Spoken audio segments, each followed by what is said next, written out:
নমস্কার বন্ধুরা, আশা করি আপনারা সবাই ভালো আছেন। আপনাদের জন্য নিয়ে চলে এসেছি আরেকটি নতুন ভিডিও। এই ভিডিওতে আমি আপনাদের সামনে তুলে ধরব জাপানিজ ফরেস্টে আপনারা কিভাবে যাবেন। জাপানিজ ফরেস্ট কিন্তু জাপানে নয়, এই জাপানিজ ফরেস্ট রয়েছে আমাদের কলকাতা শহরের মধ্যে।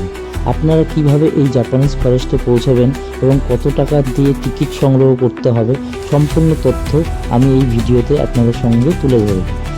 ভিডিওটি স্কিপ না করে পুরো ভিডিওটা দেখুন, তাহলে পরে জানতে পারবেন সম্পূর্ণ তথ্য।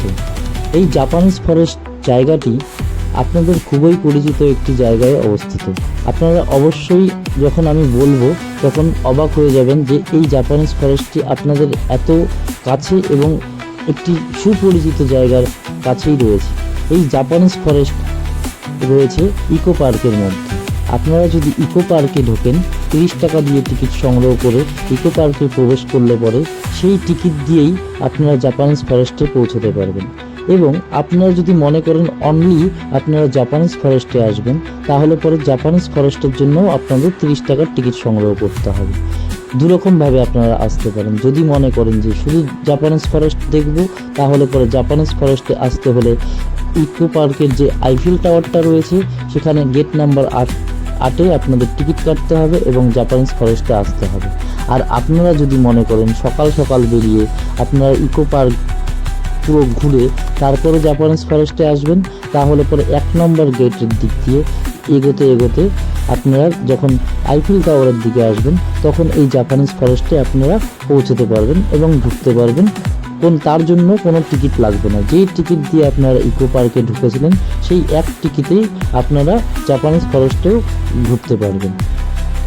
তো এই জাপানিজ ফরেস্টে যদি কেউ নিউ টাউন থেকে আসেন, তাদের জন্য সুবিধা হলো ইকো পার্ক 1 নম্বর গেট দিয়ে জাপানিজ ফরেস্টে আসা। আর যারা চিনার পার্কের দিক থেকে আসবেন, তাদের আমরা বলবো যে আপনারা অবশ্যই ইকো পার্কের 6 নম্বর গেট দিয়ে আপনারা প্রবেশ করবেন, যেটা ক্যাফে একান্তের যে রাস্তাটা রয়েছে সেই রাস্তা ধরে নিউ টাউন জুয়ের রাস্তা ধরে আপনারা জাপানিজ ফরেস্টে পৌঁছতে পারবেন। জাপানিজ ফরেস্টের এন্ট্রি এবং exit time same as eco park. Eco পার্কের মতনই জাপানিজ ফরেস্টে সেম টাইমে আপনারা ঢুকতে পারবেন এবং বেরোতে পারবেন। তার জন্য আপনাদের টিকিট সংগ্রহ করতে হবে ইকো পার্কের যে কোনো গেট থেকে, যেখান থেকে টিকিট দেওয়া হয়।